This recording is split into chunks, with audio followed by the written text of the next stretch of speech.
Time we'll call to order the first regular meeting of the Pike County Fiscal Court for July 7th, 2020.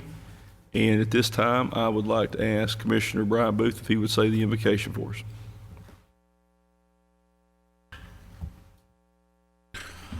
Dear Heavenly Father, as we come before you tonight, dear Lord, watch over this meeting tonight that we all make the right decisions for our county, dear Heavenly Father, and Lord, remember that our county as we go through this virus, dear Heavenly Father, and be with us, dear Lord. In Jesus' name we pray, amen. Amen. Thank you, Brian. I appreciate that as always. Madam Clerk, please call the roll. Judge Jones. Present. Commissioner Robertson. Here. Commissioner Tackett. Here. Commissioner Booth. Here. We have a quorum and we are ready to proceed, and I would like to ask my father, Ray Jones, who is a United States Marine Corps veteran who fought in Vietnam, if he would lead us in the Pledge of Allegiance.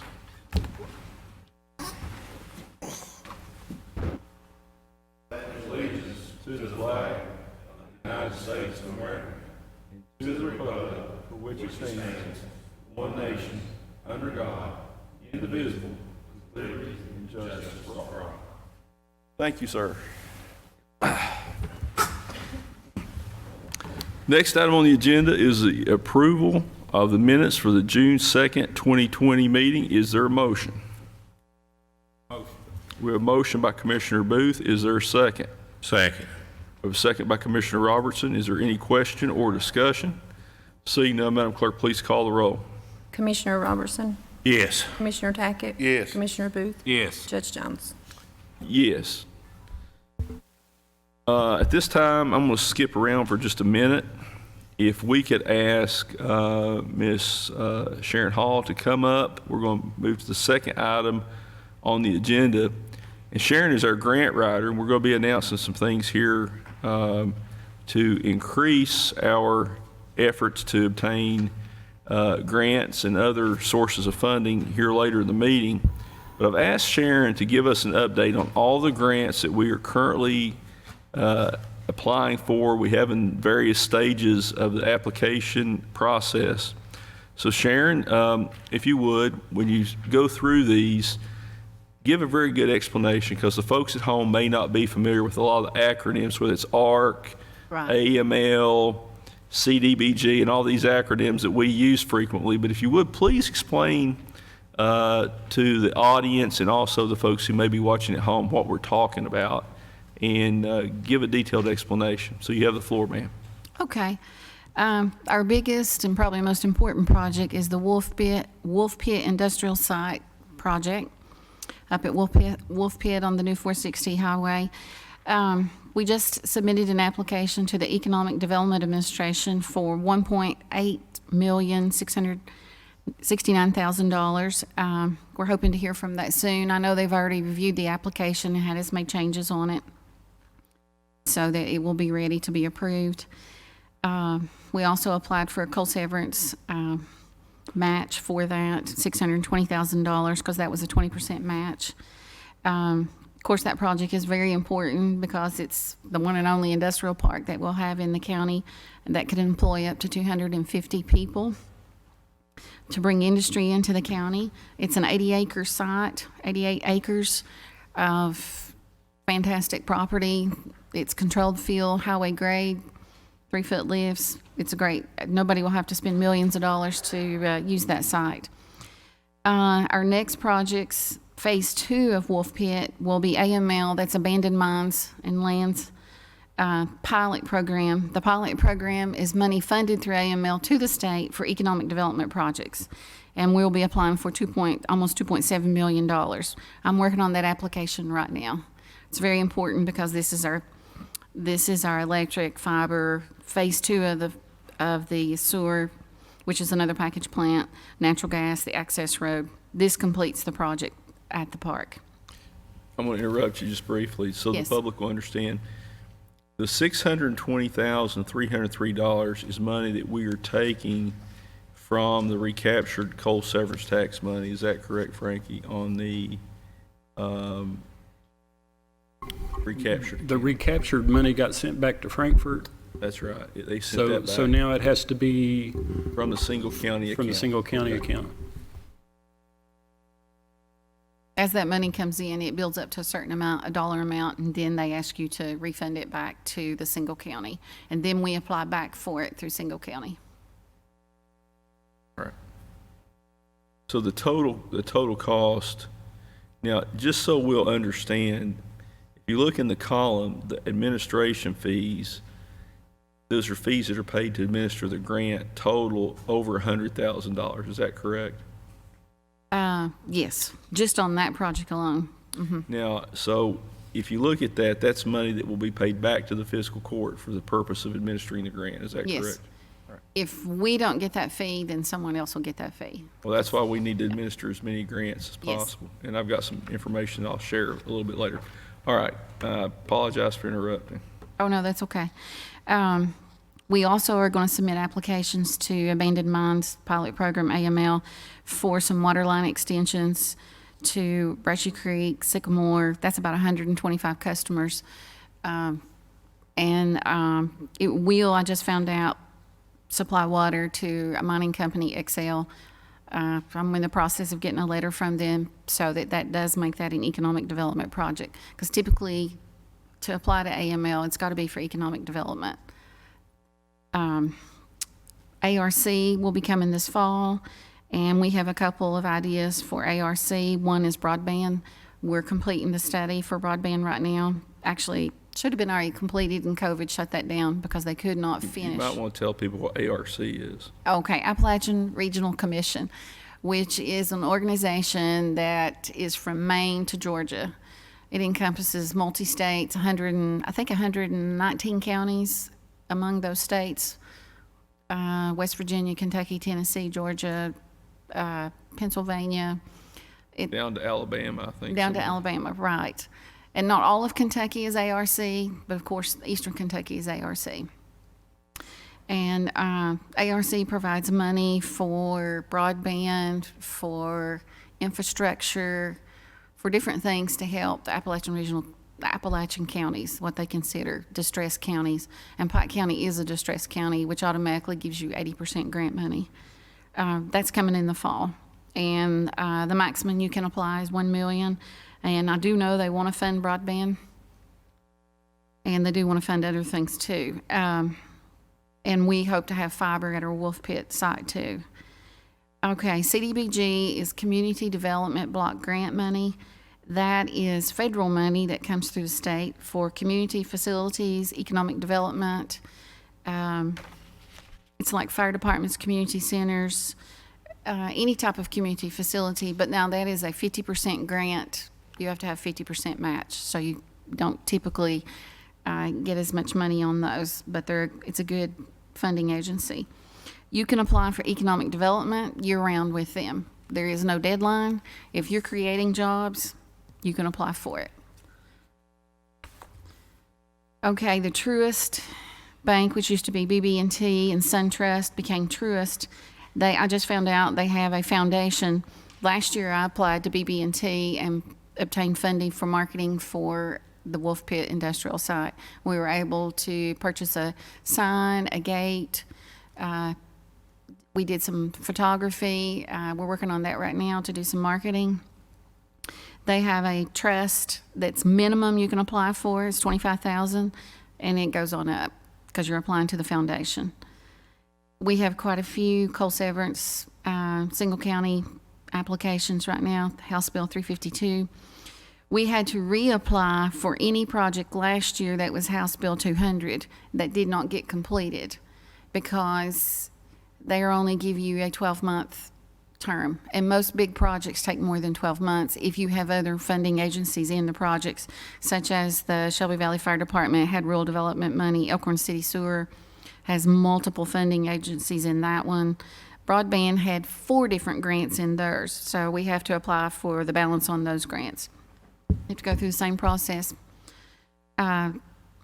We also are going to, we already approved and will be applying for the cruisers for the Sheriff's Department, Pike County ATV Trails, the master plan. We're in the process of, we've already received 6 RFPs on that project.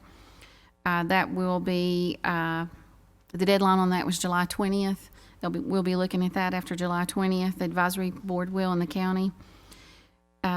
the Breaks Interstate Park Walk Bridge project. That will be probably this fall because they're still working on the rest of the funding. Our portion that we committed to it was $40,000.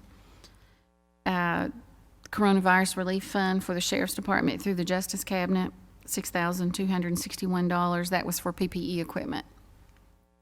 That's why that grant's not really big, because it was just for their equipment. The Department of Agriculture, Ryan Quarles has offered to let us to apply up to $100,000 for a fairground if we can get the property to do that. That will be in October. These are all new projects, and of course, new projects come up every week. We'll have that's $11,553,000 worth. But I'm always having somebody call me, ask me. I had a request again yesterday for another grant that I'm looking for, actually 2 yesterday and today. Now, already awarded this year that we have written and got awarded was our recycling grant. We just received the money day before yesterday. Is that right, Frankie? The $55,000 on that one. Our illegal dumps, we have advertised 5 of those. We're in the process of cleaning the first 5 out of 14. We're ready to go back to Fish Trap in the next week to 10 days. We already have everything lined up and we're ready to go back there. I talked to the Corps and they are cleaning the banks right now before they bring the drift in. They had trouble with dirt in the wood debris and it wouldn't burn in the incinerator, so they're going to haul it off. I talked to them yesterday, and as soon as they have the banks cleaned up, they said they'd already started up at Upper Pompey bringing the drift in. So we'll be ready to go back there in a week or 2.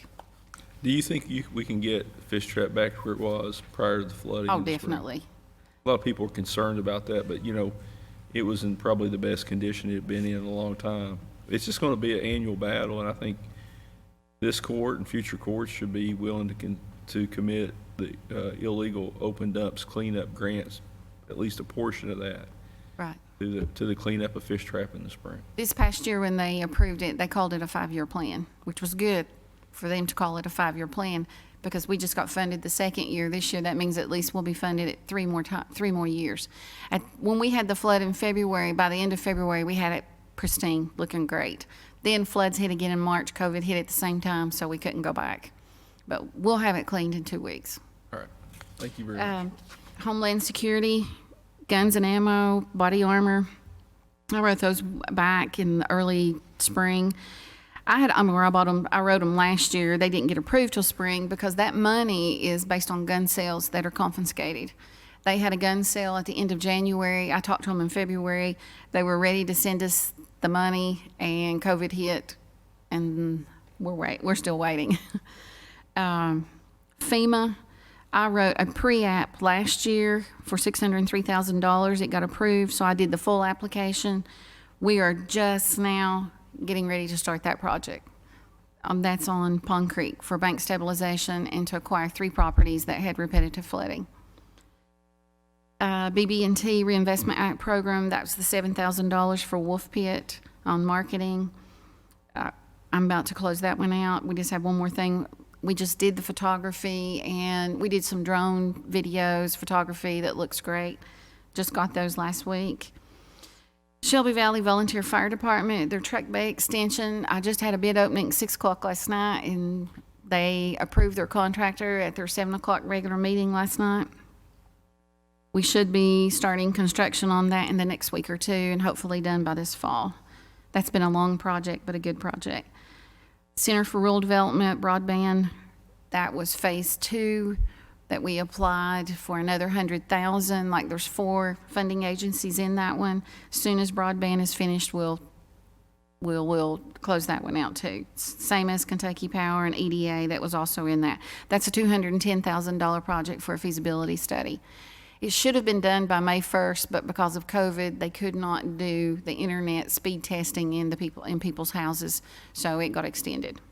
So just to summarize for the folks to this point, the grants that we have in the pipeline and that will be applied for Or already applied for, yes. are $11,553,000, and the ones that have already been awarded for 2020 total $1,226,759.02. Right, that's correct.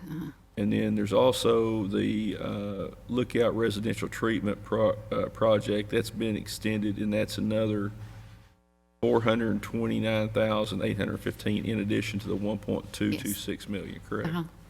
But yes. Yes, correct, uh-huh. Do the members of the court have any questions about any of these grants that are in the pipeline or the ones that we have intention to apply for? Sounds like to me Sharon's been real busy. Oh, I've done a lot more applications, they just weren't funded. You don't always get funded, but, you try. If you don't ask, you don't get it. If you That's don't right. apply, you Our have good no friend shot. says, if you do not ask, you will not get it. Right. Well, I mean, this is our responsibility, is to make sure we're looking for every possible source of revenue for these projects. And, we've been very, very, very conservative on spending our single county coal severance tax money. And it's because once that money's spent, it's likely not going to be replenished. We don't have, millions of dollars coming into that coal severance tax account every year. And it's important that money, in my opinion, be used for economic development purposes. Yes, leverage it against other money, big money. That's correct. And that was not always done in the past, but it's something that we should do. The CDBG, the only problem with CDBG, Community Development Block Grants, is it's a 50% match. Right. And I know some of the grants require, like the EDA grants, you have to have a tenant ready to commit to the facility. Is that correct? Typically, you do have to, but because of coronavirus and assistance to coal communities, we fit either category. They did not require us to have the tenant first. Now, one of the things we've not talked about is the CARES grants that we're eligible for up to 1.9 million and change from the state through the federal government Right, that's the CARES Act, yes. Uh-huh. for reimbursement of COVID-19 related expenses. And we'll be we've already submitted some of those. Frankie, do you know what the number was on that? Yeah. It's 56. So I need you, Sharon, to get with the sheriff's office, Okay. the jail, and let's move forward as fast as we can with getting reimbursed, because a lot of the sheriff's expenses should be, we should be able to recoup some of those.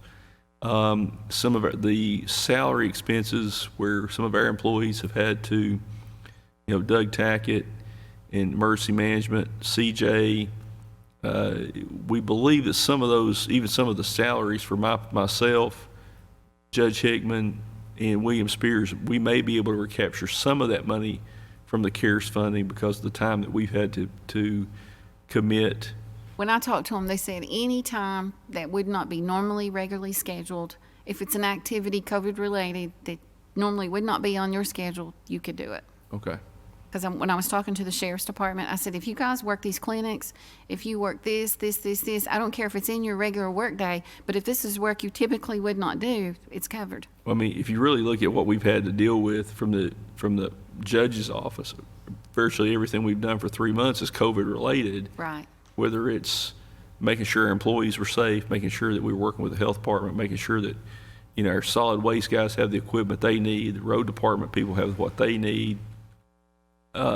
So we need to maximize how much money we can recapture, because there's no point in letting that money stay in Frankfurt or go back to Washington. So, Yeah, I discussed that with the deputy judge today. I said, I don't want to leave anything on the table. And I saw where the first 6, 7 counties and cities had got their reimbursement, and they did include expenses like that. all right, is there anything else you'd like to add?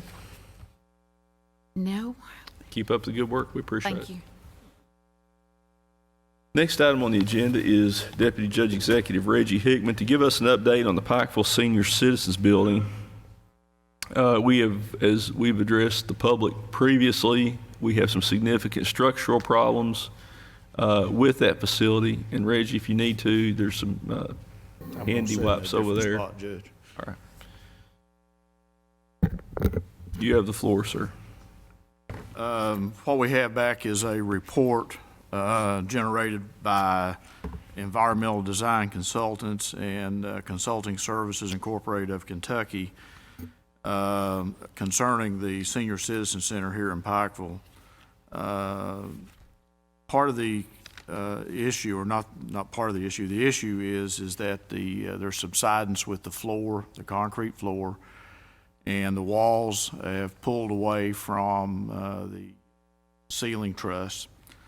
And that site previously was occupied by an ice plant, or at least that's what we're told in doing research about the history on the site, and was along the old riverbank, which eventually, was via the cut-through filled up to the area where the building is now.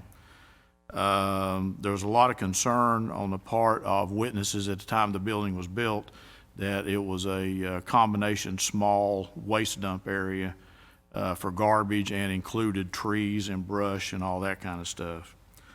So CSI came out to the location along with Environmental Designs and took a look at it, and they recommended a forensic type geotechnical exploration be performed, and I'll go into details on that in just a second. The exploration would include shallow and deep borings along the exterior of the building.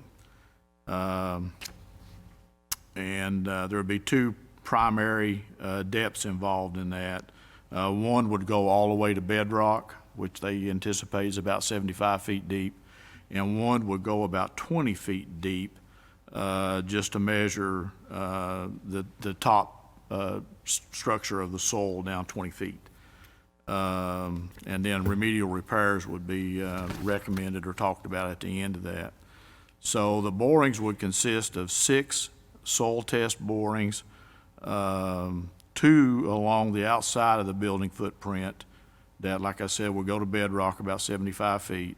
4 borings outside of the building footprint advanced to about 20 foot in depth. At that point, after completion of that, they would take make an analysis, and the report would consist of the site topographical conditions and site observations, and they would publish the geology of the site, so we would actually know what's going on underneath the building and around the building. And then they would also do a cursory review of publicly available underground coal mine maps, summary of subsurface findings, summary of standards used for field testing, laboratory testing, and geotechnical analysis, then a general discussion of the primary geotechnical related issues that could adversely affect the existing of the structure would be discussed, and then make recommendations for underpinning if applicable, and recommendations for mud packing or grout injection into the concrete under the building if that also is applicable. The project would be under the direct management of Mr. Barry Bishop from engineering group and local leadership with CSI. So the field work would begin approximately 5 to 10 business days after they're contacted and approved. It would take about 3 to 4 days for the drilling and everything to be complete, and then a final report would be turned in within about 2 weeks. So the total time period from start to finish would be about 30 days in that neighborhood. For geotechnical exploration and the report, $15,100, and then additional engineering fees for environmental of about $8,000. So we're at about $23,100 to completely do the package and get the report and find out the condition of the soil. Can I interrupt you just briefly? Yes, sir. Would you relate to the court the information that we learned? It's my understanding when you met with the engineers that basically they're of the opinion that it is not safe to occupy at this time. That is correct. So when you saw it, I think that the trusses were pulling away. The walls were pulling away for about 3 inches below the truss. Is that correct? That's correct. And that the floors have settled down as well. That's correct. So the choices we have here, and I've had a conversation with Philip Ellswick, the city manager, about this. And initially, he was of the opinion that I was, that, you know, it may be more expensive to fix it, that we might just need to look for another place. On the flip side, we don't know that. And so we're in a position to where, okay, you spend $23,000 to find out what's wrong with it, and then you're going to have to pay to fix it. We don't know what that's going to cost. You know, if we don't spend the money and you shut it down, you know, it may not be as expensive to fix as we would think at first blush. So what I would suggest we do, and Diana, would you come up just for a second if you don't care, and you can sit at the opposite end of the table from Judge Hickman. Judge, is the city, if we do this testing on it, is the city going to help us with this expense? I think it's under consideration, but there's no commitment. They've made no commitment. I'm going to contact the mayor and the city. I think that what we should do is, if it's the will of this court to try to see if we can salvage this building, that we vote on hiring these individuals contingent on the city paying for half of it. And if they don't, then we have to come back and ask ourselves. And one of the reasons I want to ask Diana, this center is important to the entire senior citizens program because of the number of people. Is that correct? And as your funding is based on the number of people that participate in the senior citizens program. It's based on our units of service, and that's how we receive Title III dollars. So this And is when Pikeville the busiest center? Yes, sir. When we made the statement in the last court meeting that Pikeville was the best, I wanted to kind of clarify that because I didn't want the other 5 centers to think that we were saying they were the best, because all of them are the best in their own way. But the Pikeville Senior Citizen Center has, in some cases, triple the services that other centers have. And if this center were to close, here's the risk you run, and your number of contacts, your service contacts go down, it could jeopardize funding for the entire program. Yes, sir. So It's very important it stays open. I agree. I agree it needs to stay open, but I just think the city of Pikeville needs to help us on this. And we'll reach out, and here's what we should, I'll make a call this evening to the mayor, if it's the will of the court, to retain the services of CSI and environmental design consultants. Because, you know, Judge, we spend this kind of money, and then if it's not feasible to repair it, and we're going to be out, we don't know how much money yet, right? Well, the question then, Reggie, go ahead. Yeah, well, you don't know what you don't know right now. And in We have order no to idea. find out, you need to find the answer, because if it's not a super expensive repair, it's possible maybe that grant money could be found or some alternate financing method found to repair it, but we just don't know what it would cost. And one of the things that they mentioned is they're going to look at old mine maps to see if there potentially is some old underground works in there that could be contributing to it, where we could file for an AML grant or AML assistance, but we don't know. And the problem is to replace, Paul, what would you estimate to build, to replace that facility? How much are you looking at? $500,000. Is this center big enough right now, Diane, for what you all do there? Yes, sir. You Yes. could use a round number of about $125 a square foot, I think would be probably a safe number. Because it does have to have a commercial kitchen. It does have to, it's not a residential structure. It's a correct. commercial structure. That's correct. Have you talked to the rest of the board members? Yes, sir. They have seen this here too, right? No, they've not seen that report. because it was more the county's responsibility Because we own the rather than building. the board. We own the building. Okay, we own the building. Yes. The county owns the building. City owns the property.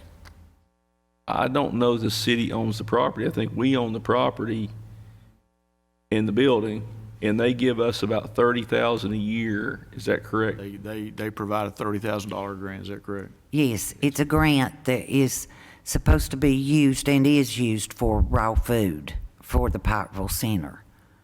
But we do own the building and the land. In 2003, when the state paid $86,000 to have work done to the footer, the stipulations was that the city of Pikeville deed the property to the county, and as long as the county had a senior citizen center in that building on that property, then the county owned it. It would revert back to the county if we ever closed the center. Revert back to the city. I meant to the city, yes. Who paid for the repairs in '03? The state. How did we get this? How did the state come to pay for the repairs? Paul, do you remember? Were you here then? Paul wasn't here, and I don't remember because the public works guy didn't include me in that at that time. But I went down to the city of Pikeville this morning to their building and talked with Robbie, the clerk, and she's going to try to find in archives to see if she can find something that tells us what the contractor's done and who the contractors were. That would be helpful to know, because it's likely that whatever the problem we had in '03 is just continued. And, you know, it might give us an idea of what we need to do. It was the other side of the building though, wasn't it, Reggie? I'm not clear if it was the other side or not. I don't think so. Paul may know the answer to that. Paul, you want to come up here? You can, Paul, why don't you come up to the podium so that way we don't have three people. Diane, I was just wanting to make sure all the board members know what we, Oh, yes. what was ahead of us on this. Is the reason I was asking if they'd seen. They're all worried, wondering what's going to happen because everybody understands how important the Pikeville Center is to this program. We're not going to close it. We're going to fix it or we're going to do something. I It's know not you going to will. close. And honestly, want- I've looked, and in the city, there's really not another place that you have parking and you have this size building. It's not anything available. Plus, it's, you know, you have to have something with a commercial kitchen because of the Yes. type of cooking you're doing. We just want to make sure everybody was on board, you know what was going on here. Oh, What yes. kind of situation we are in. Is there a motion to retain the services of environmental design consultants and consulting services incorporated for engineering and geotechnical engineering work to determine the cause of the subsidence in structural issues at the Pikeville Senior Citizen Center? And let me state that, and that would be for a total of $23,100. Is there a motion by Commissioner Booth on that? And is there a second? Second. We have a second by Commissioner Robertson. And rather than making this contingent on what the city does, I don't think we have any choice but to go ahead and do this. I will reach out to the city. It's not a tremendous sum of money. And then we do need to have a conversation with them that, you know, how do we move forward if it's going to be a substantial cost of repair? Right. So. All right, we have a motion and a second. Is there any other question or discussion? I'm sorry, Paul. Go ahead. I talked to Burt Melton. He was here before I was. He couldn't remember a whole lot about it, the building, but it was on the other side of the problem we got right now. But they done something, and he couldn't remember the company. The engineering said if we could find the number of the company, they could get with them, get more information on it. So that's the reason Diane's trying to get with the city to see if they can come up with the company's name, because we don't know the company that went in and done the work in '03. But it was on the other side of the building. And the building, like I say, it's more in the middle, and the center wall in it towards the kitchen, it is the main perimeter of it. So hopefully, you know, it won't be a tremendous amount of money once they get in there and see if they can repair it, you know. Because the structure of the building is still, you know, we've got some cracks on the outside, but it's still it's not real bad, Joe. So we have a motion and a second, and at this time, I'll ask for a roll call vote. Commissioner Robertson? Yes. Commissioner Tackett? Yes. Commissioner Booth? Yes. Judge Jones? Yes. Thank you, Paul. Appreciate it. I'm going to go back on the, Judge, if I could I report some numbers to you? yes, ma'am. Since March the 23rd, the 5 counties in the Big Sandy Ad District have delivered 60,600 meals. That's 5 counties. And Pike County has delivered 26,000 of those meals. So at Great. least 4 other counties with the difference of, so I was real proud. And also this week, the state of Kentucky went over the million meal count for the meals delivered since March 23rd. Excellent job. We appreciate that. Y'all keep up the good work, Dan. Okay, thank you, sir. All right, and we go back to the first item on the agenda, and this is the authorization for the Pike County Small Business Relief Fund Grant Committee. And this will be the committee that will approve or disapprove any grants for businesses that apply for the Pike County Small Business Relief Grant Fund. It would be my motion that that the committee would be required to have in-person interviews, that a majority of the members present of the committee would have to approve the grant, and I would nominate Mr.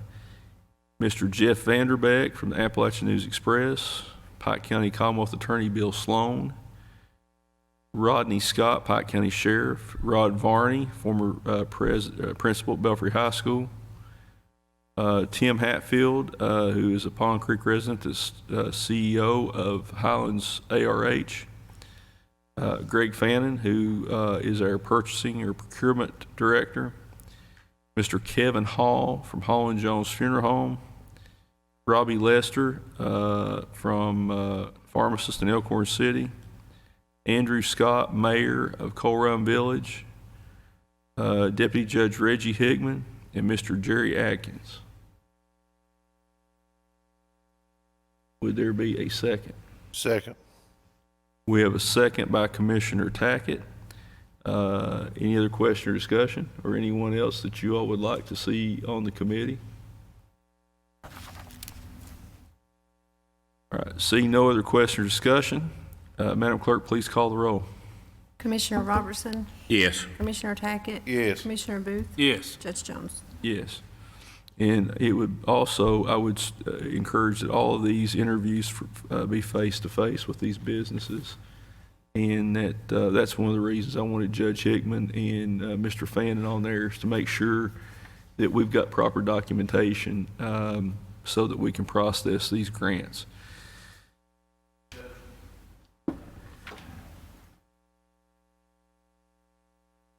There is one correction to the application that needs to be made that's in front of the court. All the requests that you made previously in the last meeting have been done, but the timing, the dating at the top needs to be pushed out now to a different date. So, Okay, I would move that we amend the application that small businesses would have from today until July 31st to apply. And I would also just add to that first priority will be to those businesses that pay Pike County occupational tax, that they be granted a priority over any others because of the already weak tax base that we do have. So that is my motion. Is there a second? Second by Commissioner Booth. Any other question or discussion? Judge, where do you need to come to the courthouse, pick this up? They can get the applications. We could, if they'll call the judge's office, we should be able to fax them or email them to them. And as long as we have them by July 31st, then we can have the committee start meeting scheduling meetings, probably do them here in the courtroom. They could start doing those in August, and hopefully by the middle of August, the earlier we can get them, if we start seeing we get a substantial number in the next 2 weeks, the committee can start meeting and start processing those. All right, the next item on the agenda is awarding of bids. Mr. Fannin. We need a vote, Roll call. Judge. I'm sorry, we need a roll call. Madam Clerk, please call the roll. Commissioner Robertson, Yes. Commissioner Tackett, Yes. Commissioner Booth, Yes. Judge Jones. Yes. Commissioner Tackett interrupted me in my train of thought too, so. All right, Mr. Fannin. We've actually had Sir. 4 bid openings since our last court meeting. The first bid opening was on June 25th on bid number 20-2020 for our chiller installation project here at the courthouse. We had 5 bidders.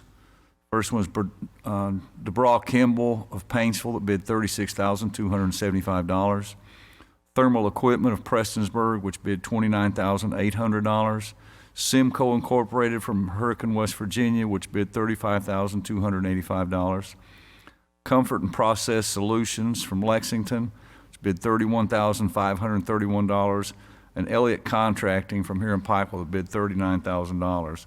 It's my recommendation that we award the bid to Thermal Equipment from Prestonsburg for a bid price of $29,800.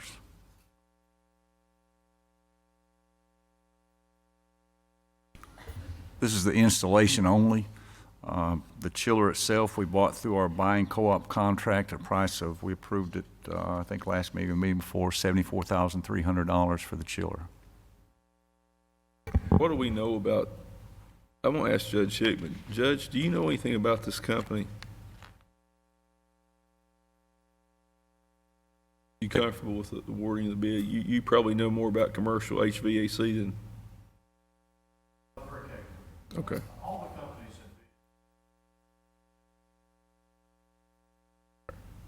Who put the chiller in the last time? I mean, It was over 30 years ago, I'm not sure.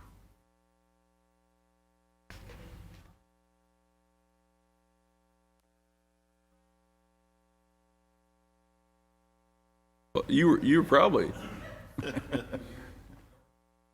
30.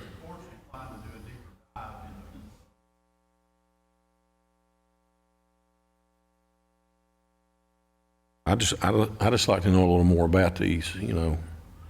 I mean,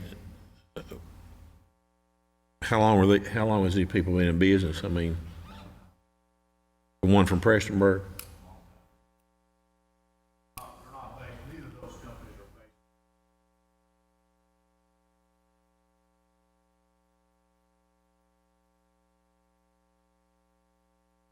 Oh, but they're all originally out of Lexington.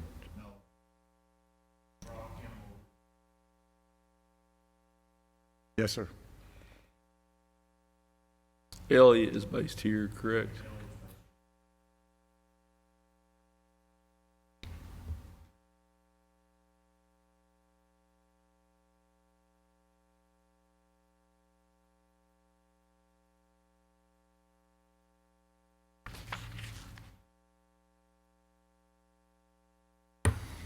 Is there a motion to award the bid number 2020 for chiller installation as set forth by Mr. Fannin to Thermal Equipment for $29,800?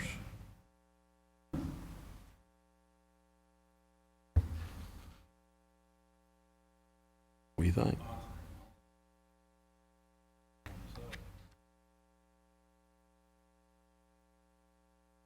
I just want somebody to be able to service us if we need them real quick, you know, it's. Oh, the problem we've got is you can't just go to a local business because it is not considered a professional service under the procurement code like engineering or legal services or something like that. So you've got a bid out and you would have to have some reason to reject the bid. Am I correct on that, Mr. Stacy? You would have to have some justification not to accept the lowest bid. Some kind of evaluation performance, some reason not to accept it. Who's worked on it in the past? Simcoe, Simcoe, where are they from? Hurricane, West Virginia.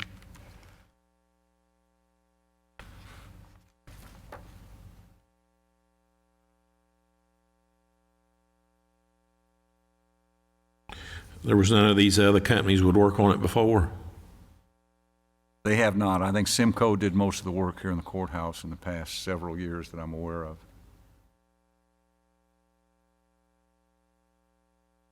Are we on any kind of time frame to try to get this work done?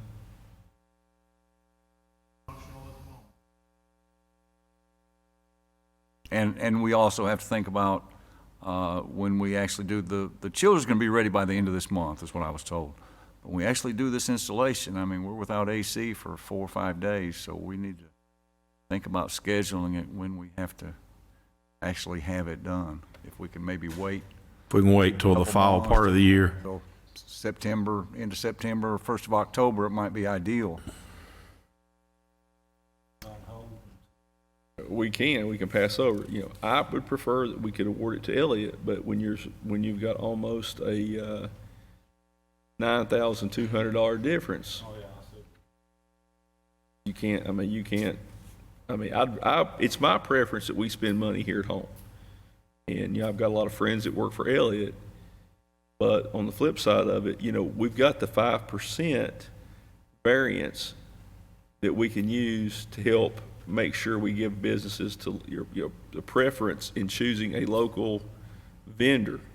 But when you're talking a nearly 30% difference, there's no way you can legally do that.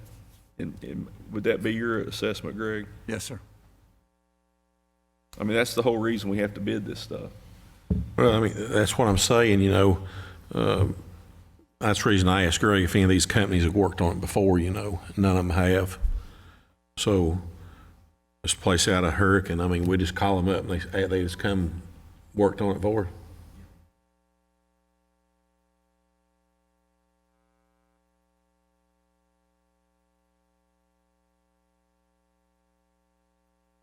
So just give it a little thought, and then we'll go back over it.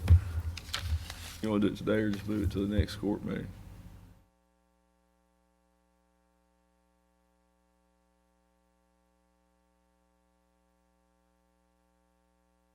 Well, we can come back in at the end of the meeting after we get done with personnel matters and stuff, if that's what y'all want to do.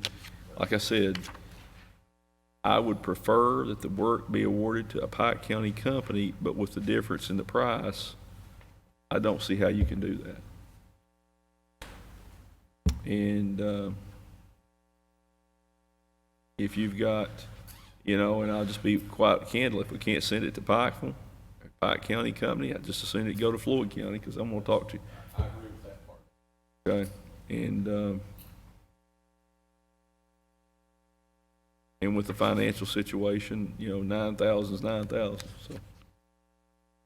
All right, Mr. Fannin, we'll pass over this one and come back to it later in the court meeting. Please present the next one. Our second bid opening was on July 1st on bid number 30-2020 for one pre-owned CC 7500 dump truck. We had one bid. It was from Commonwealth Building and Equipment. The bid price was $32,500. The truck meets all the specifications in the bid package, and it's my recommendation that we award the bid to Commonwealth Building and Equipment for a bid price of $32,500.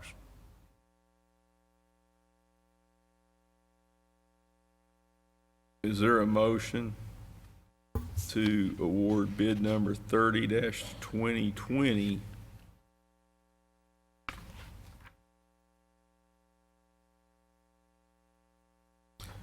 Motion. to Commonwealth Building? So we have a motion by Commissioner Robertson. Is there a second?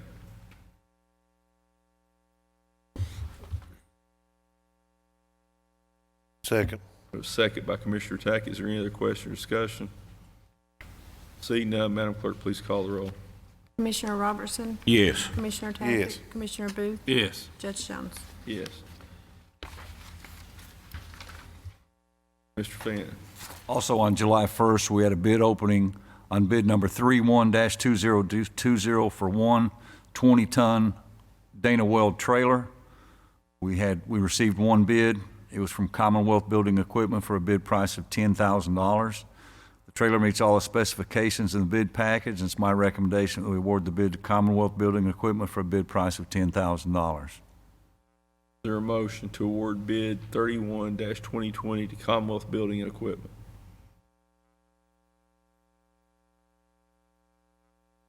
Motion. A motion by Commissioner Tackett. Is there a second?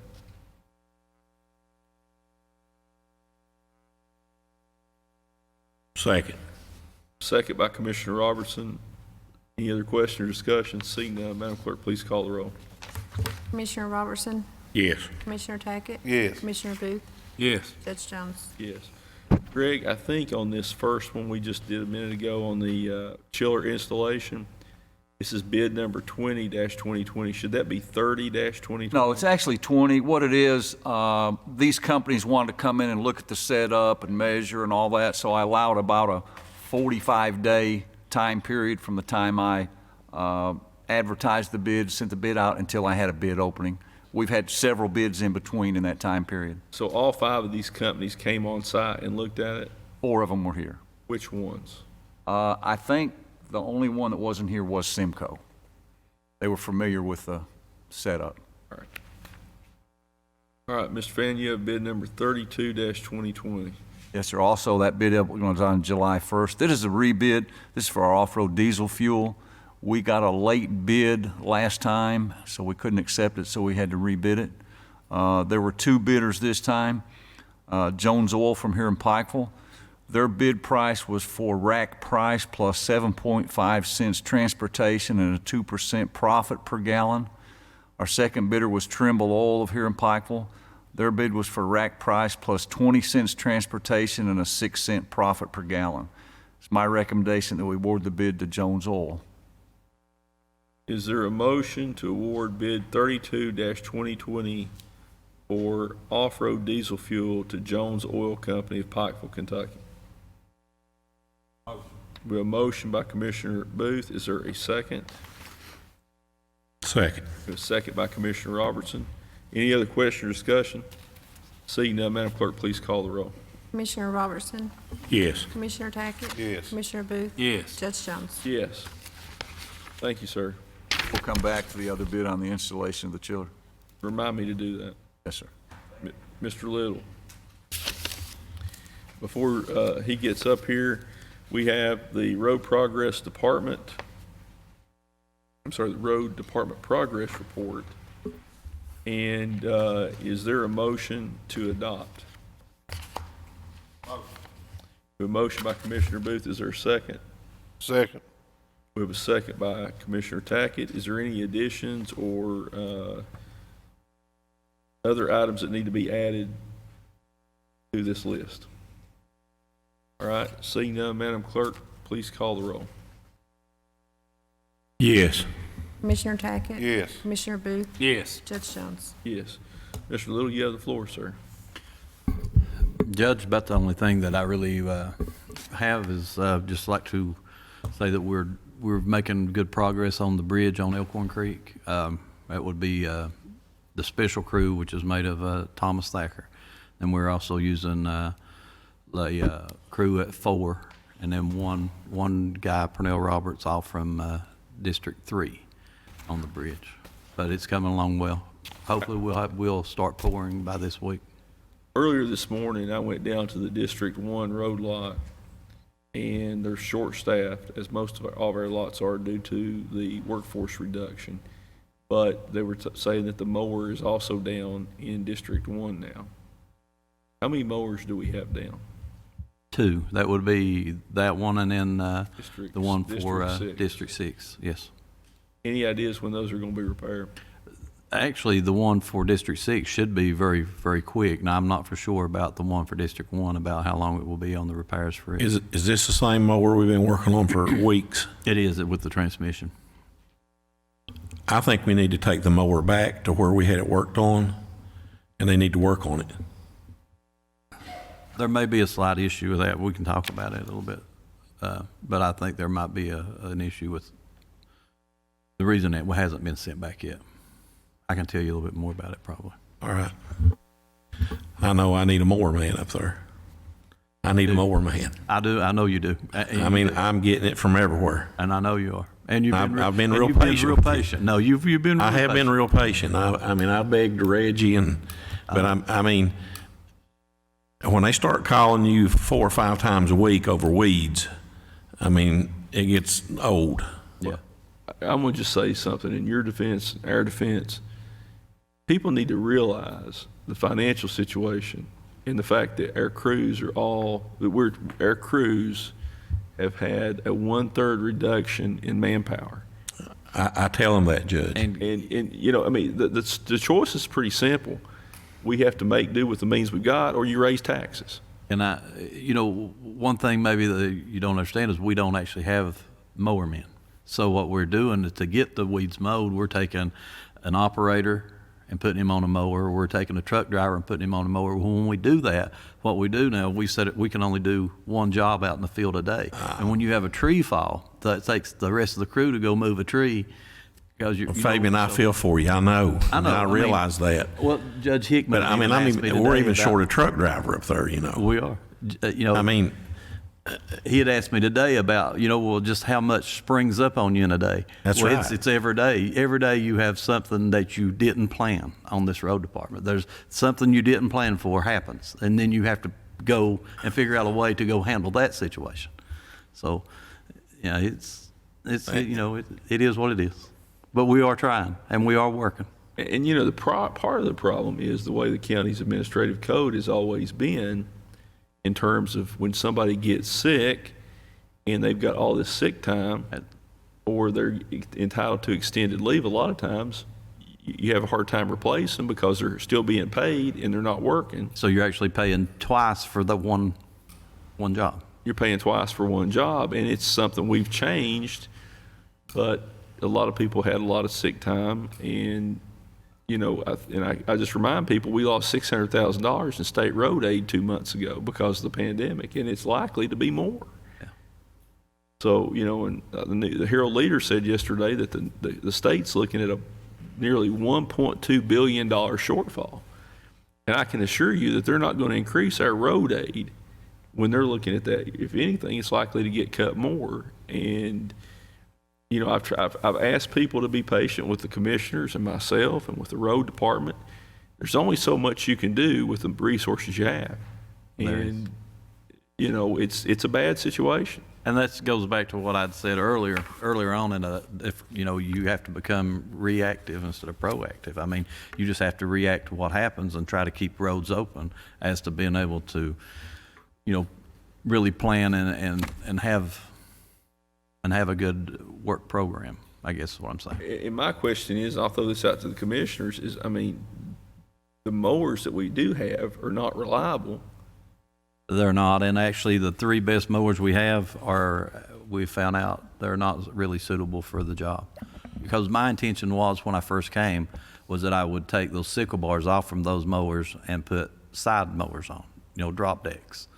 Well, we can't do that because they're not big enough. No company will sell us those because it will either warp or break the frame on those tractors. Yeah. And it's the best tractors that we have. We stopped by the state garage, Frankfurt, today. Call down there, they've got some tractors.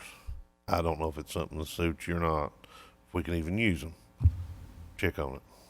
Okay. So where was that at? Frankfurt State surplus. And I'm going to tell you my position on that.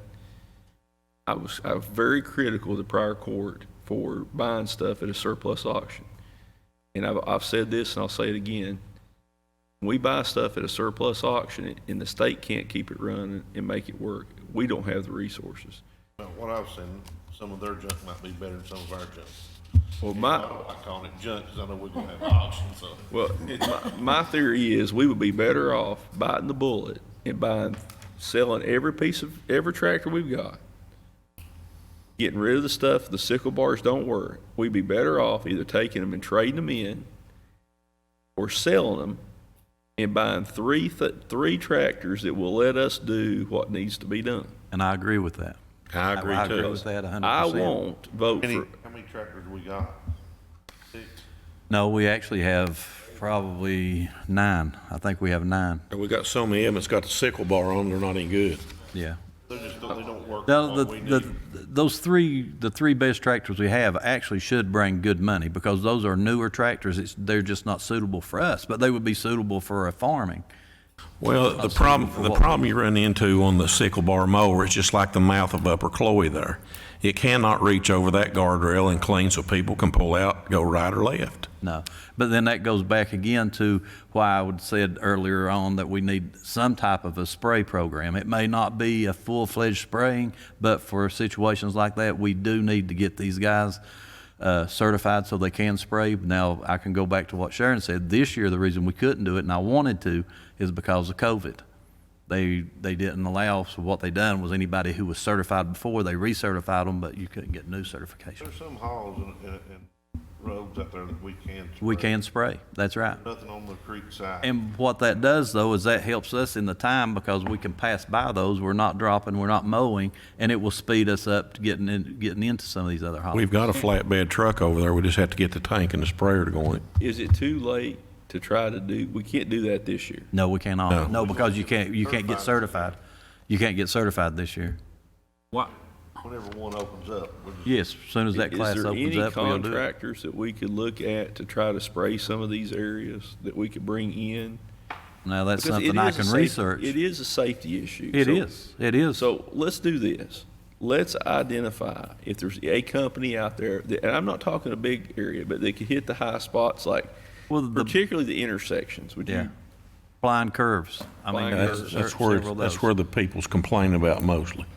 why can we put I ain't saying buy 'em, but can't we get a quote on 3 tractors that we need to see where we're at on money? Sure. Just get a quote on Sure, it? we can. I can get I with don't think there's Greg, any reason we can't. and we And can that do way that. you'll know what you're looking at, and then you can get a rough guess of what we might get out of the 9. But I'm that gonna we've throw, got.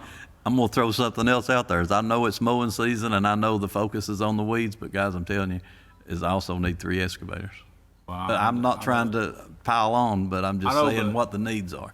We could get a quote on 3 of them and see what we think we might Right. get out of the 9 and see how much money will be out. We've got 3 or 4 of the sickle bars, pretty good tractors, right? They're pretty new. Those 3 are very good, and they should bring good money because they're new tractors, low mileage, low hours. Let's do this. Let's get Greg to get with Fabian and figure out what tractors we need. Let's get some prices on them and get an idea of what these 3 newer sickle bar mowers that we have would trade in for. Okay, And get an idea of what we could do, okay? we will. And then I think we need to go ahead while we have the money, and this is something that we've all been critical. You know, there's no money set aside to replace any of this equipment in the past. Right. And we knew coming in, we were going to have to save money and cut spending so we could have, I mean, it doesn't do you any good if you got 36 people in the road department and they don't have equipment to work with. That's exactly right. And, you know, I mean, we didn't create this. This is equipment.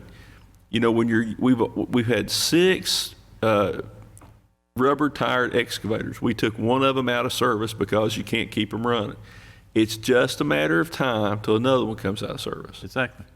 So while we have the money, you know, we have to have equipment to work with. You can't just have all manpower. It's got to be equipment. So, Greg, before the next court meeting, have a proposal that you and Judge Hickman can get to the commissioners. I want them to be fully briefed on what you find out before the next court meeting. We may have to move. I may be on vacation that next court meeting. We may have to move it back a week if that's okay. That give to the last meeting. I'm going to be gone for a couple of days with my family. But we could move it back a week, and that would give Greg some time to get some information together. And I would like to be in a position, and we need to know whether we'd be better off buying the excavators or we'd be better off leasing them. You know, I mean, we need to look at that number. I know what Judge Hickman's probably going to say. Come on up and tell him what you think. I know where he's at. We've had this conversation. Just remember, it's not 2, it's 3. But I mean, it's going to cut down our maintenance cost. If, I mean, if you're going to protect your capital and can protect your cash flow, we need a lease, Judge. On the excavators in this application, in my opinion, we need a lease. That's the quickest way to get into equipment and have it, have a low cash flow issue and protect your cash flow or your capital. it's easier to come up with a lease payment than it is to outlay $500,000 for 3 excavators. Yes, I would recommend to the court that we lease what is needed right here for this. And I'm not so sure that leasing the mowers may not be an option. May Just, well be, but And it very- I would defer to Frankie on this because he is the financial expert. Any I'm kind an of novice. government leases of 400,000 or more, I'm going to have to get approval from the state local finance officer. I'll have to have hearings. Just to give you a heads up, there's going to be about a 1 month, 1.5 month turnaround to get that approved before we can borrow that Well, money. I don't think that the leases on the mowers would be that much. Well, I'm not sure it is on the excavators. What was your cap? 400. 400,000 requires state local finance officer approval. We come in under that, even with 3. We'll be under that. Yeah, we would come in under that. We'd with be 3. under that number. Fabian, on the excavators, are these excavators going to be big enough to remove a big drain tile, Yes, yes, to be able to handle that? yes. They're Yeah, gonna they be will. rubber tar, or rubber track excavators, right? No, actually, I was kind of advised that we'll go away from the rubber track just because of the cost and then also the upkeep. Because they're saying, we would wear those out with probably 6 months and then replacing those. And if you get the street pads on those, you're not really doing any damage to your blacktop. I mean, you're not. Unless you had an operator just sit there spinning around, you're not going to tear up any blacktop. So you're saying we're going to go with metal pad? Yeah, with the street pad, just the very small cleat. And it won't do much. Listen, I mean, It'll Brian's scar, operator, scratch, unless you just intentionally only damage thing it. really that will do is that'll put a white mark on the blacktop, and the first rain, it's gone anyway. But say some of those big tanker drains that we might have to get out, or when they rot out, Well, honestly, I mean, we still, with the excavators we have now, they're not big enough on a lot of those. We'll still have to borrow, and it'll take 2. Brian knows, I mean, some of these drains are just so big, it takes 2 machines, and if it comes to that situation, we would do that. If it comes to a situation like that, we needed 2, we would bring 2 in. But like I said, even with the machines we have now, even when they were brand new, they all have that limit, and we find them, and then we'll have to bring another Don't one in. run here. into that many drains that you have that issue with, and even don't. if you did, if you had to rent one for a day or something, if you get one bigger, it'd be cheaper to just rent it for that day than it would. Yeah. Thumbs on them. They'll have thumbs, the ones you looked at. Yes, yeah, these will all be, the ones that we priced would have the blade, the swivel head, and then a thumb. like it's on the rubber tar machine now. Yeah, it would have the swivel head so we could pull ditches, that way we could do our ditch line work and everything What's the else. difference in price-wise of a rubber tar one and tracks? Have you looked at that? I mean, or is that just something you want to? Yeah, I think I think we're around 40. I'm thinking, Jason, don't hold me to this, but I'm thinking it's somewhere around 40,000. Difference? Yeah. More. The rubber tire's more. Yeah, around 40,000 more. But like I said, you can't hold me exactly to that number. but Rubber we're tired? close. Yeah, the rubber tired.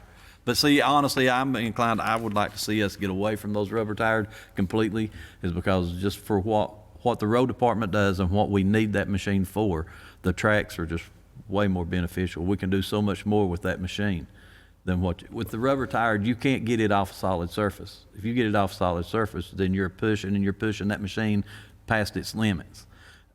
Plus, these has been trimmed to death too. Well, they have. You've got pumps, and with the tracks, they have to be hauled. There's no way around that. Okay.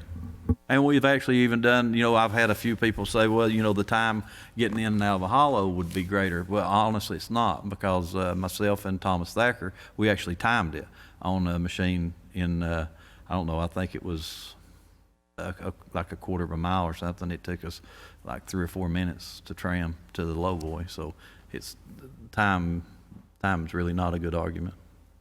I have a question. Okay. Remember I called you a couple weeks ago because there was one of our big graders tramming I do. 23 South, and I was not happy about it. I do. Did we find out why? Well, we did, but now that is something also that I was not aware of. But we had a foreman who had a good plan. He was needed to grade a road, and that's what he was doing. But he didn't have a grader; he had to borrow one. Well, he borrowed it off from Lot 1. The lowboy was busy, so they just trammed it from Lot 1 up here to Smiley Fork. The problem is that's a long way to trim a grader on a major highway. Well, now you may have a point on the highway, but now the grader is made to tram. It's not like the excavator. It is made for long distance tram. I mean, it's. Well, I don't like seeing them on US 23 Right. because of the amount of traffic and the speed of the traffic. And I agree with you. So State trams them too, though, don't they? Yeah, Trammed them. they do. But now, I mean, I agree. It's not a good practice. Maybe it's the lawyer in me coming no, it's out not a saying good that. I practice. don't see that as being the Well, safest thing. I'll say this for you. We hauled the same excavator today from Robson Creek to Johns Creek on the lowboy. And honestly, if the lowboy hadn't have been booked that day, it would have been hauled that day. Back to the, I don't mean to jump around too much, but back to the weed spraying. I know the state sprays their own weeds. Maybe we could get in some kind of training class with the state. Well, they would actually go through the same training that we're trying to get. I mean, it would be the same class that our guys would take. But they it's didn't do it COVID. this year. Huh? They didn't do the training this year. Is They that didn't. correct? They didn't because of COVID. Because of the COVID, they didn't have any in-class training. And so, like I said, what they done was they took anyone who had the certification and they just recertified, but there wasn't any new certifications. I did. Maybe we can get it done next year. That's what we're hoping, because that is a good plan. I promise that would help us out a lot with our weeds if we could do that.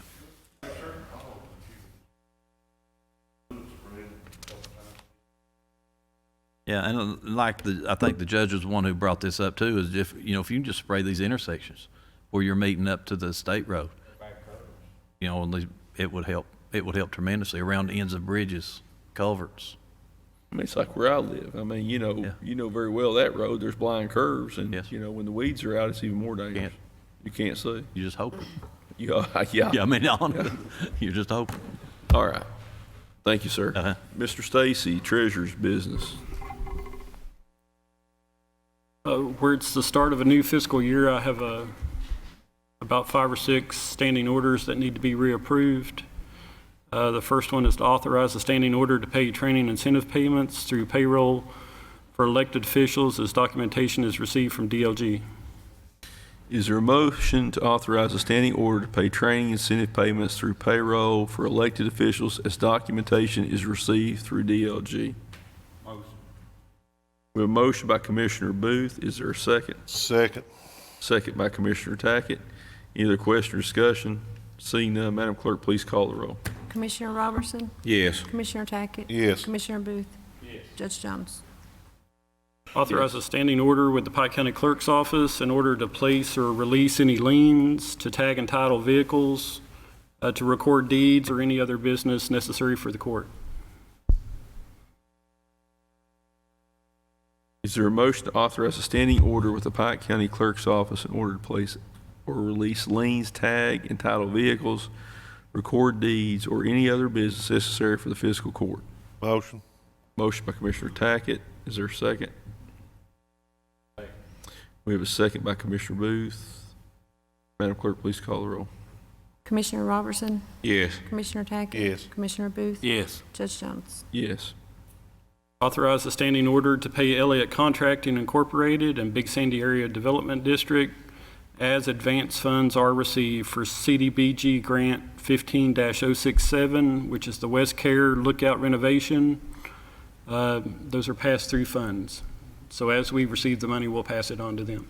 Is there a motion to authorize a standing order to pay Elliott Contracting and Big Sandy Area Development District as advance funds are received for CDBG Grant 15-067, the West Care Lookout renovation project?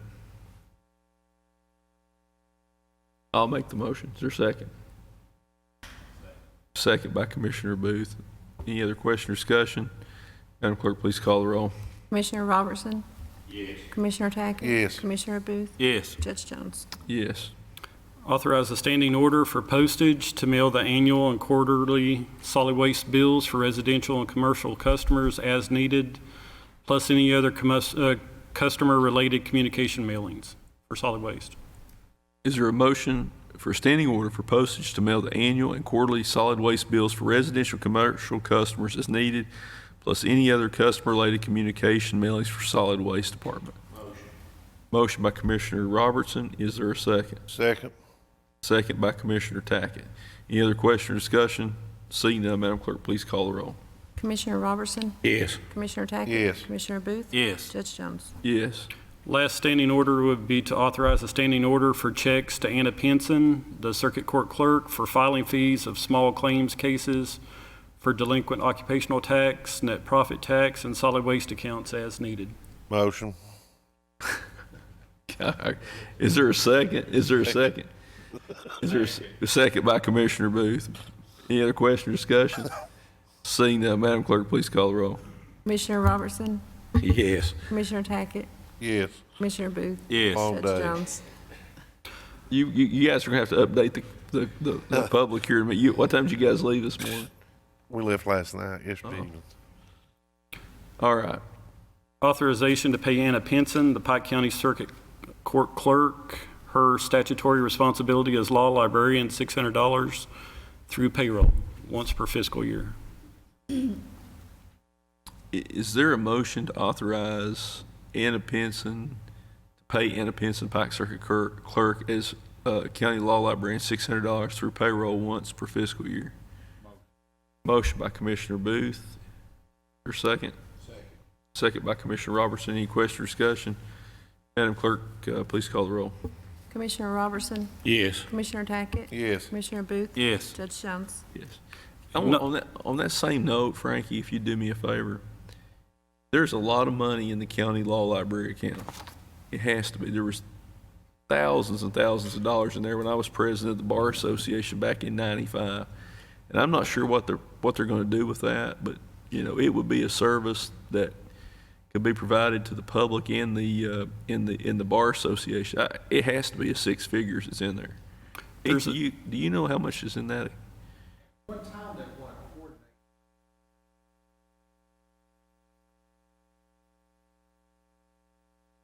We've looked at a lot of different options. Libraries.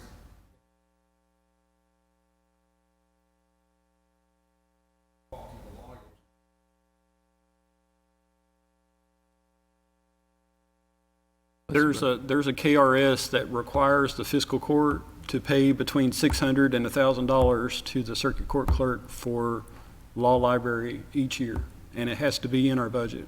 Can you find out what the balance of that account is? I can The law- try. The law library account. Okay.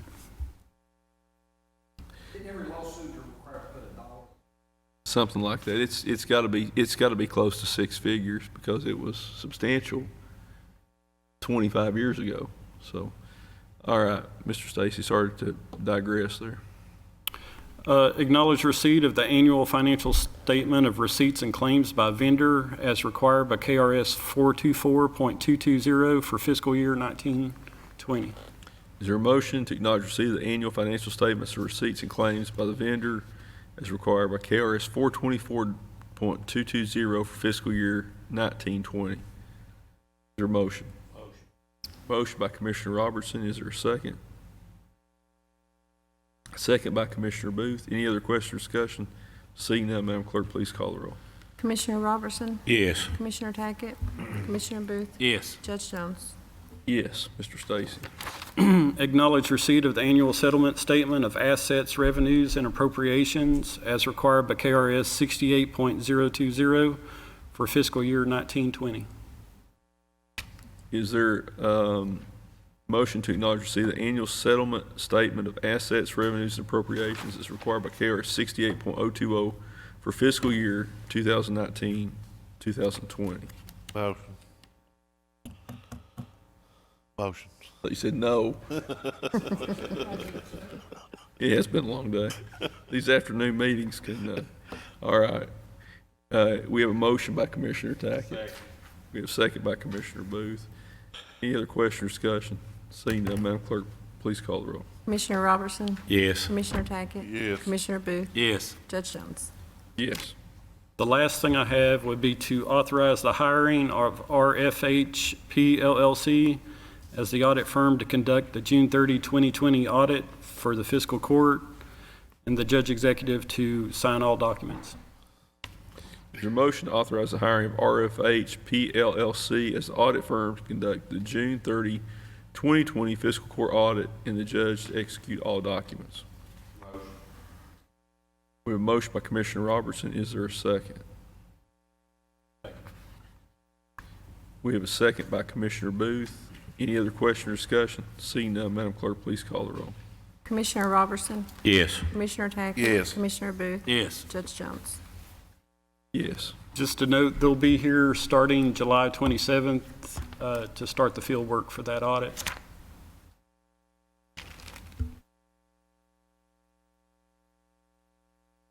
All right, Mr. Stacy, any other business, sir? All right, thank you.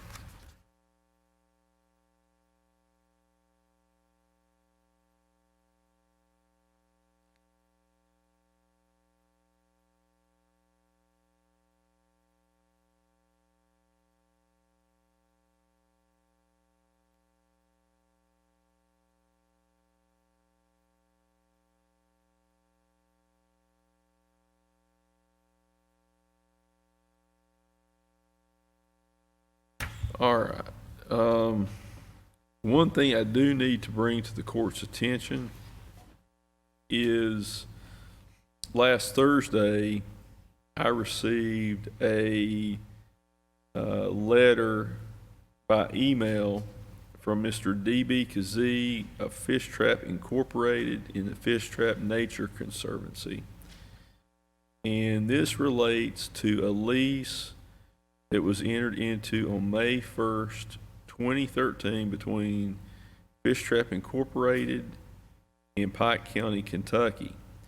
And it says, attached is a copy of a lease I granted to the county in 2013 for a horseback trail ride the county was sponsoring. I had forgotten about it and believed it to have been terminated long ago. However, just to make sure, please consider this email as notice that the lease is hereby canceled effective immediately. Please notify the appropriate county representatives as necessary. We had no advance warning, had no idea why, and but we received that last weekend, or last Thursday.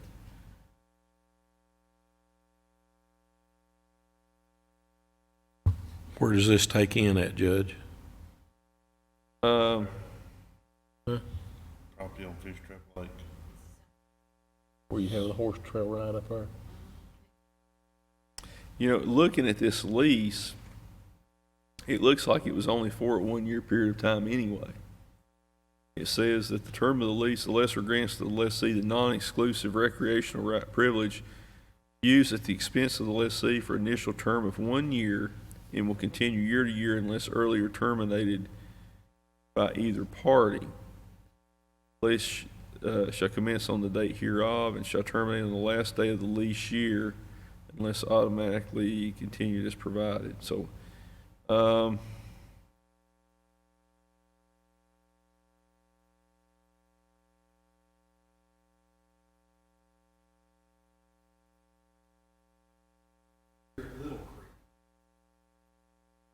yeah, I mean, it does look like it says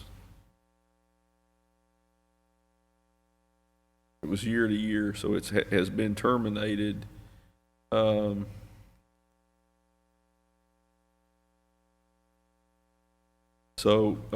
you know, we can reach back out to Mr. Kazee to see if there's anything we could work out on that piece of property with them.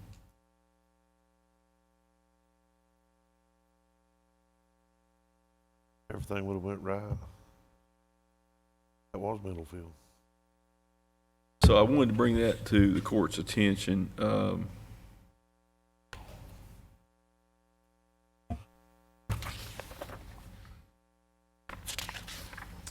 All right, we do have a need for a brief executive session.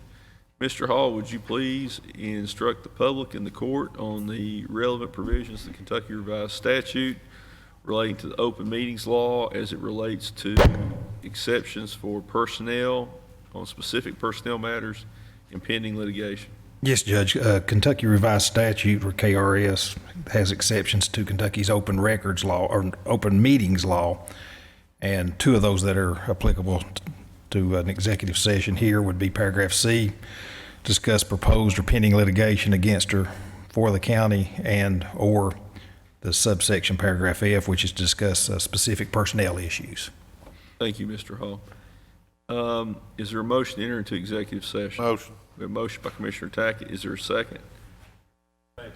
We have a second by Commissioner Booth. Madam Clerk, please call the roll. Commissioner Robertson? Yes. Commissioner Tackett? Yes. Commissioner Booth? Yes. Judge Jones? Yes. Is there a motion to adjourn from executive session? Motion. We have a motion by Commissioner Tackett. Is there a second? Second.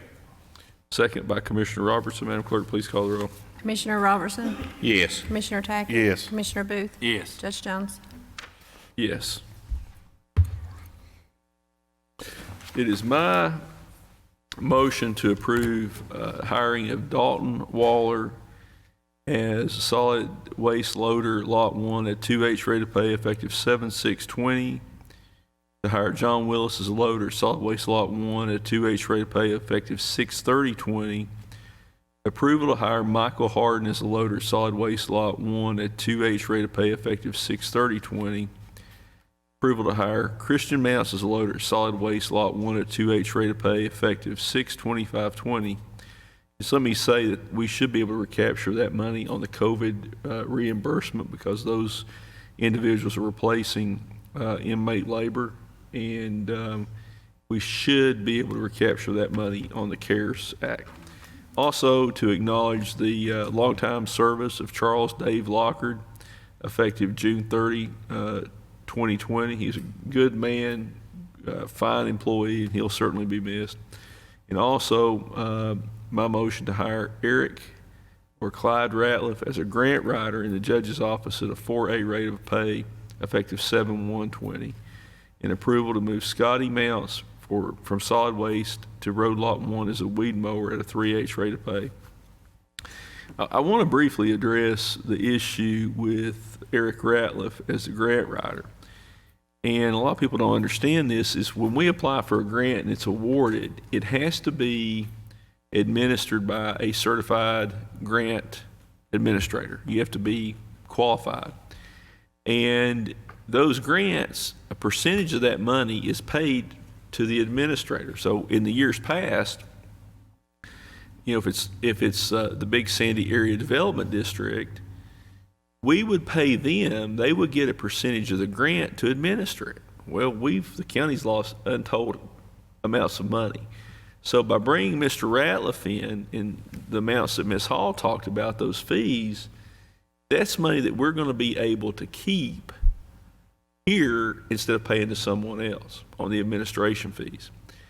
Earlier today, I had a phone call from Floyd County Judge Executive Robbie Williams when he found out that we were hiring Eric Ratliff. And he asked if we would allow Mr. Ratliff to manage grants for Floyd County. And I said, of course we would.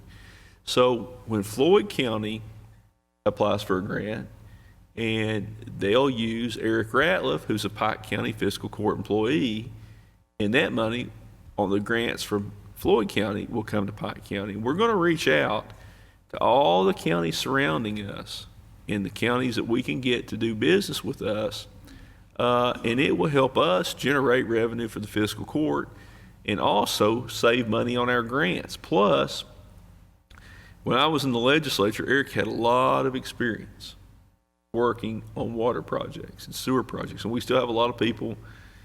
And I want to thank Commissioner Robertson. He had a meeting last week with Roy Sawyers, myself, Judge Hickman, and I want to thank Senator Philip Wheeler for being there. He came in. Philip's done a fantastic job. He's been a pleasure to work with. I think that's fair to say. And we had a very good meeting, and Eric came up from the ad district, Sharon was there, and we're looking for every source of money. And a lot of people don't understand that, the monies that you get in these grants, they can only be used for specific purposes. You can't go pave roads with them. You can't go out here but the projects we're working on hopefully will put people to work in this county down the road. But you can't put a company here if you don't have a place to put them. And this moves us forward. And I just wanted to briefly explain why I was making a motion to hire Clyde Ratliff as a grant writer in the judge's office. So that would be my motion, as previously stated. Commissioner Tackett? Can you have recess just a second? We can have recess for just a second. Okay. Need to come out here just a second. What's that? Need to come out here just a second. Let's stand at ease for just a minute.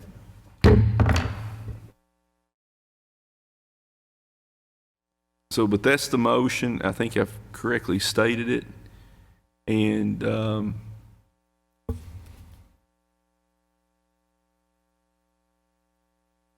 is there a second? Second. Second by Commissioner Robertson. Any other question or discussion? Seeing none, Madam Clerk, please call the roll. Commissioner Robertson? Yes. Commissioner Tackett? Yes. Commissioner Booth? Yes. Judge Jones? Yes. All right. That brings us to the Pike County Department of Supervisors' comments. Mr. Fann, anything? Mr. Spears? We're going to pass over that bid on the chiller till the next court meeting. Mr. Spears, I heard you were at the District 1 road lot this morning on a safety briefing. Just missed you. So anything from you, sir? Mr. Tackett, Emergency Management? Mr. Williamson, Public Works? Come on up. Come on up to the microphone so the folks can. Attendant for the Lick Creek Park up there. We've got a trailer. We interviewed a Chad Hunt a couple weeks ago. I think it's in our packet. It wasn't Okay on the. to move somebody in. They pay their utilities. They mow the grass around, and watch over the parks and playground, keep garbage picked up. No cost to the county. He works for the Corps. He works for the contractor for the Corps. He does this type of work right now, mows and for them and cleans, and he seemed like a pretty good boy, you know what? That takes a little bit off you too, doesn't it, Paul? Yes, a lot, yes. Well, I think that's. And Brian Morris has got the work release back out just on mowing. Is there a motion to enter into the agreement between the fiscal court and Chad Hunt to serve as caretaker? He'll be paying his own way up there. The place is vacant. It's sitting there, and it would save the county money on the upkeep and maintenance. Is there a motion? Motion. Motion by Commissioner Booth. Is there a second? Second. A second by Commissioner Robertson. Any question or discussion? Seeing none, Madam Clerk, please call the roll. Commissioner Robertson? Yes. Commissioner Tackett? Yes. Commissioner Booth? Yes. Judge Jones? Yes. Thank you, sir. And Brian has got the work release program back out just on mowing the parks and just a weed crew, what he's got. You know, they got to be separated from everything, but they've been out all week, so they've helped us out quite a bit just this week. Last couple of days is out. Appreciate it. Thank you very much. Ms. Goff, anything? Sharon, anything? All right. Ms. Thacker, anything? Mr. Little, anything else? All right. And then we have a distinguished guest here that I didn't introduce, and that is Pike County Attorney Howard Keith Hall. Keith, would you like to address the court briefly? Yeah, you don't get to see me as much as other county attorneys do in some counties because I've done what you've done, circled myself with some great people. 24 years ago, I had the honor of getting sworn in here as county attorney. Thought it would be for a term, and I dreamed and fantasized about 2 terms. So it's been a fun run. I'm so excited about how good a job you all are doing here. these are tough times that no one could have expected. I do think we're going to have some dry weather. Those weeds might slow down. I've been cutting weeds around my house since I was a little boy, and this is the worst year I've ever seen for weeds growing. It rains all night and hot all day. But you've surrounded yourself with great people. Kevin Keene, I never dreamed that what a great person and assistant and attorney for you and me and everybody in this county that he's been. I can't think of anything bad to say right now. Well, there'll be some more wars coming down the road, though. We'll find something to stir up. The only thing I can say bad about Kevin is he's on vacation this week, and we're here working. So yeah, I told him, but hopefully by the time this is broadcast, he'll be home. But don't anybody go near his house, though. I was going to call and have the police keep watch on it, but there's 2 or 3 cars moving in and out there. Somebody's at his house. I've learned one thing about these cameras. I learned one thing years ago about these cameras. Don't announce to the world that you're out of town, but Kevin's house is well guarded. Somebody's down there every day. I don't know who he's got there, but I've been watching it, and I think you're his neighbor, so we're watching it. Make sure nobody gets in there. No, he's probably got good insurance anyway, though. We're taking care. Don't broadcast this until Kevin gets back. Thank you. And if the insurance and Keith, if the insurance company doesn't pay it, I know a good lawyer he can call. So, all right. A little humor at the end of a long day. All right, Judge Hickman, anything? All right, Commissioner, to start with Commissioner Robertson, he's got some information, him and Commissioner Tackett, from a meeting they had in Frankfurt with Senator Wheeler today. Well, I think we had a good day down there. I'm going to let Jason talk about it the most, but there's a couple things that I need just to say right off. We need to get approval on that truck and trailer for Frankie to write us a check for it. You got a motion on that? I want to make a motion. All right, state the motion. You've a motion to authorize the treasurer to issue payment on the truck and trailer to Commonwealth Builders. Yes. Is there a second? Second by Commissioner Booth. Any question or discussion? Seeing none, Madam Clerk, please call the roll. Commissioner Robertson? Yes. Commissioner Tackett? Yes. Commissioner Booth? Yes. Judge Jones? Yes. And the other thing that I need, we need a tool bed for our county work truck over there. I don't know how they're keeping their tools in it. They've patched it up. There's big old holes in it that it's hard to keep the pliers and the impact wrenches. The truck's good. The beds just eat off of it. So if we can find a bed or put a new bed on it, it's a mechanic's truck. I think that.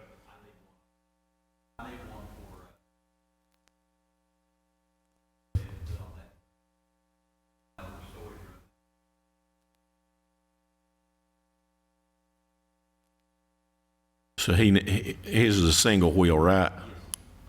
We can do that. I mean, we can get Judge Hickman can work on that with Greg. That's not we get. Yeah. But, I mean, that's what we need. We need to try to do that for them over there, so keep from losing their equipment. And then I'll turn it over to Jason, tell him what we've done today in Frankfurt. You want to go ahead, Brian? No, go ahead. We went to Frankfurt today to meet on House Bill 75. We had a lot of good support down there. We actually, with the COVID-19 up to when this stuff hit, I think I'd been to Frankfurt 8 out of 10 times. Living down there quite a bit, but we had a lot of support on this bill from Rocky come down, supportive with it. Philip Wheeler, there was Angie Tackett Lafferty. I mean, I don't want to really Chris Harris. I didn't want to leave out really nobody, but there was quite a few there. One guy was speaking against it. But he said he wasn't going to speak hard against it. He said he understands what Eastern Kentucky needs, and it will be a big hit for Eastern Kentucky, not only Pike County, with this trail system that we're working on and the other counties are working on. What bill is that? It's House Bill 75. What does it's it do? being able to make side-by-sides legal on a county road for a certain distance. They've already got one bill in there. it's already. You can only drive a quarter mile. Tenths. Is it 2/10? Yeah. Okay. They've already got that, so they're just going to try to increase this a little bit further so we can get, if they have to get off the trail system, they can cross the road or go up the road and get right back. I guess from a, and, you know, we go down there and we have a good meeting. Everything feels, I mean, just, everything's going smooth. And then we come back and hear, and one of the situations is where we was that Middlefield property. There's a little section of going from one trail to the other, that's a little farther than 2/10 of a mile. And that was one of the things, but I'm gonna reach out and talk to Jim Pruitt myself and just let him know how we still interested in the property or whatever we can do, maybe get him over here. I don't know who, I mean, DB, because he's an attorney, I'm not sure who Jim represented, if he was involved in it, but we can reach out to Mr. Kazee. We'll reach out to him and see, I mean, there may be a reason they terminated the lease. Right. But Judge, other than that, I mean, it was a good day. It was a good meeting, you know. And we have to say that Philip Wheeler is working very hard on this for us. Yeah. For Sander. He's done a good job, he's been accommodating, and he's been a pleasure to work with. Yep. But other than that, you know, I just want our county workers to stay safe, out here picking up garbage or working on the road or working in this courthouse or, you know, just be safe. And we appreciate what you do for this county, you know. Sharon, I want to thank you. I mean, that's impressive what you presented today. Thank you. That's all. Thanks, sir. Commissioner Booth. Yeah, Judge, I'm excited about this trail system also. I was noticing, well, I think I told you and a few more of them Friday morning on whenever I was out, I passed probably 15 or 20 trucks pulling ATVs and stuff going through Hardy and stuff headed toward Blackberry. And I think Reggie said the campground over at Buskirk's been maxed out every weekend and stuff and all. So that just shows you that people are interested in coming to Pike County and area and using their ATVs and spending money here. We had a successful night Friday night at the fireworks. I thought it was very successful. It really was a good show for all those that come. I also want to thank the county employees. You know, they're doing the best they can do. I know where Weeds is behind over in our area due to our tractor being down, but hopefully we'll get it back on the road in the next day or two and start seeing some weeds cut. But other than that, I think everything's going pretty as good as can be expected. But I'm real excited about this trails. I think that's some great news to have back here in the county. All right. I don't have anything else to add, and that concludes the court's business unless there's other business to come. And I want to thank Fabian for the hard work that he's done. And we've given you a very hard task with reduced manpower and equipment that's not optimal, and we appreciate what you're trying to do. I'd like the next court meeting if you could give me an update on the pothole patching, because it's something that we do need to get done as quick as we can. By that time, hopefully we're going to know where we are in terms of our occupational tax. If the occupational tax hasn't fallen, then we may be able to bring some folks back to help fill these crews. If the occupational tax has fallen, then we're going to have to reevaluate how we go forward. The court has been very frugal in how we've spent money, and we're going to continue to be very frugal. Some people may watch this program and say, well, you're getting all this grant money. Well, no, we've applied for a lot of grant money. But you can't take grant money for illegal open dumps and spend it on roads. You can't take AML grant money for an industrial park or broadband and spend it on, pothole patching. These monies have a specific purpose. And if you don't put people back to work here, the future of Pike County and Eastern Kentucky is going to be pretty bleak. We can't put them back to work unless we have a place to put them. That's why we're working on the industrial sites on the the 460 corridor. There are a lot of positives that we have. I'm not going to make an apology to anybody for buying equipment that's safe for our employees to work with. And like I said earlier, it doesn't do you any good if you've got 250 employees and they don't have something to work with. We walked into a situation to where the solid waste was about to collapse. Hopefully by the end of August, at least we'll have 11 new vehicles that we will have put on the road. We can't pick garbage up without trucks. It's just that simple. And, the decisions that we're making, we're not raising taxes. And I think that's something that I want to continue to reiterate. If there are complaints about, things not getting done, keep in mind the alternative is to raise revenue, and I'm not for that. A lot of people are struggling right now. A lot of businesses are struggling, and, I don't think they can shoulder any additional tax burden. So we're going to live within our means, and we're going to make sure that your tax money is spent wisely and prudently. And if you do have a question, please feel free to call the judge's office at 432-6247. If it's a solid waste issue, 432-6245. One quick reminder, if your garbage service is Wednesday, your trash will be picked up on Thursday. If your service is Thursday, it'll be picked up on Friday, and Fridays will be picked up on Saturday due to the 4th of July holiday week. And then it will go back to regular schedule starting Monday.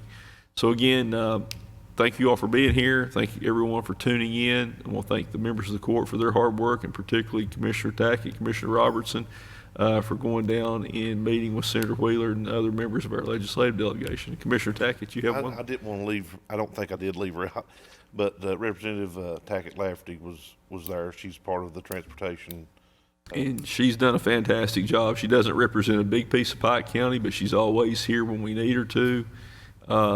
Representative Harris was accommodating, I'm sure, and we want to thank him. I also want to congratulate him on his finish in the Supreme Court primary. So we look forward to working with all of our legislators, Republican, Democrat alike, to try to move this county forward. So with that being said, I would like to ask Commissioner Booth if he would say the benediction for us. Dear Lord, as we come before you tonight, dear Heavenly Father, watch over all of us as we travel to our homes this evening, dear Lord. Lord, bless this court, dear Heavenly Father, that we continue to do progress for the need of this county, dear Lord, and we make all the right decisions for this county. Lord, bless our country, dear Heavenly Father. It needs such a blessing, Lord. And Lord, bless all those that's come down with the coronavirus, that you'll give them a speedy recovery, dear Heavenly Father, and go with us until this another point in time, dear Lord. In Jesus' name we pray. Amen. Amen. Is there a motion for adjournment? Motion. Motion by Commissioner Robertson. Is there a second? Second. Second by Commissioner Booth. Madam Clerk, please call the roll. Commissioner Robertson? Yes. Commissioner Tackett? Yes. Commissioner Booth? Yes. Judge Jones? Yes, we are adjourned.